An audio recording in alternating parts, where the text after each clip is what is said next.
আপন মানুষ যখন অবহেলা করে না, তখন সত্য কথা বলতে গেলে মানুষের রুহুটা বের হওয়ার মতো কষ্ট হয়।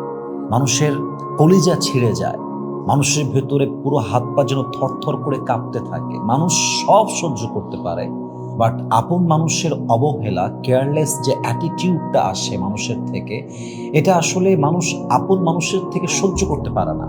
এবং সবচেয়ে বড় বিষয় কি জানেন, এই পৃথিবীর নিয়মটা হচ্ছে, আপনি যদি কাউকে অনেক বেশি ভালোবাসেন, অনেক বেশি বিশ্বাস করেন, আপনি তার জন্য একদম পাগল হয়ে তাকে ভালোবাসেন, দেখবেন যে এই মানুষটাই আপনাকে পৃথিবীতে সবচাইতে বেশি অবহেলা করবে। কথা বলেন ঠিক কিনা? দেখবেন কোনো হাজবেন্ড তার বউকে অনেক বেশি ভালোবাসে, কিন্তু বউটা তার স্বামীর ভালোবাসার মূল্য বোঝে না।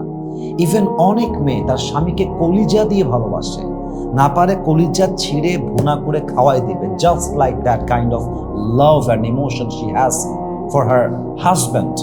এত ভালোবাসা স্বামীর জন্য, কিন্তু স্বামী তার বউরে 2 পয়সা মূল্য দেয় না। ইভেন আমি মাঝে মাঝে বলি যে কিছু স্বামীর কাছে কুকুরের মূল্য আছে, বইয়ের মূল্য নাই। শুনতে খারাপ, but that is the reality. আজকালকার যুগে আপনি ভালোবাসবেন মানে আপনি অবহেলিত, আপনি বিশ্বাস করবেন মানে আপনি ধোঁকা খাবেন, আপনি কাউকে খুব বেশি যত্ন করবেন মানে হচ্ছে আপনাকে সস্তা মনে করা হবে। এই জন্য আমি সবাইকে একটা মেসেজ দিচ্ছি এই মুহূর্তে, আপনার হ্যাপিনেসকে কখনো কোনো ব্যক্তির উপরে ডিপেন্ডেবল করবেন না, যে সে আমাকে ভালোবাসলে I will be happy. No, your happiness should be not like this. কেউ আপনাকে ভালোবাসলেও আপনি হ্যাপি, কেউ আপনাকে ভালো না বাসলেও আপনি হ্যাপি, কেউ আপনাকে গুরুত্ব দিলেও আপনি হ্যাপি, কেউ আপনাকে গুরুত্ব না দিলেও আপনি হ্যাপি, কেউ আপনাকে ভ্যালিউ দিলেও আপনি হ্যাপি, কেউ ভ্যালিউ না দিলেও happy. That should be the definition of happiness. When I'm alone, I will be happy. When I'm with someone, I have to be happy. And this should be the happiness. যখন আপনার সুখ কারো উপরে dependable হয়ে যাবে, আপনি সুখী হতে পারবেন না। মানুষ হচ্ছে এত বেঈমান, যাকে আপনি সুখের কারণ বাড়াবেন, দেখবেন সে আপনার বিষ খাওয়ার কারণ হবে। কথা ঠিক আছে কিনা বলেন সবাই আপনারা?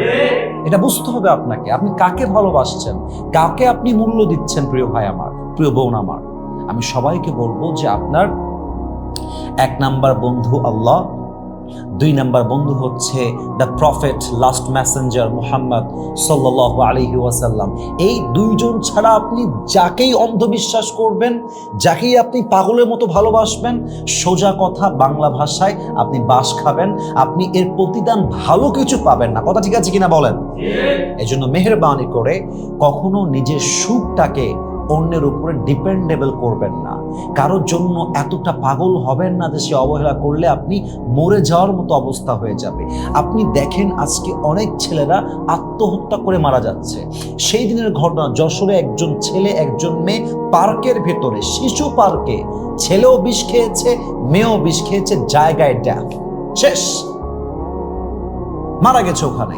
এটা কোনো লাইফ হইল? এটা কি তোমার আল্লাহ তোমাকে এই জন্য আল্লাহ দুনিয়াতে পাঠাইছিল? আল্লাহ তোমাকে পাঠাইছিল, ওমা খলাকতুল জিন্না ওয়াল ইনসা ইল্লা লিয়াবুদুন। We have created the mankind and the jinnkind just to worship me. আল্লাহ বলছেন আমি সৃষ্টি করেছি আমার ইবাদতের জন্য। আর মানুষ কারো অবহেলা পেলে বিষ খেয়ে ফেলে, একে অপরকে না পেলে বিষ খেয়ে ফেলে। What's the hell? Doesn't make any sense. এটা কোনো লজিক হতে পারে?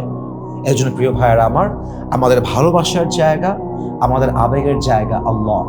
আমাদের ভালোবাসার জায়গা হচ্ছে আমাদের প্রিয় নবী মুহাম্মদুর রাসূলুল্লাহ সাল্লাল্লাহু আলাইহি ওয়াসাল্লাম। এই জন্য যারা আপনাকে অবহেলা করে, এদের কাছে ভিড়বেন না, এদের থেকে যত দূরে থাকা যায় তত দূরে থাকবেন। আপনার জীবনে সুখ দান করবে একজন, বলেন সবাই তিনি কে? আল্লাহ আমাদের সবাইকে কথাগুলো মানা, বোঝা এবং আমল করার তৌফিক দান করুন, বলেন সবাই আমিন।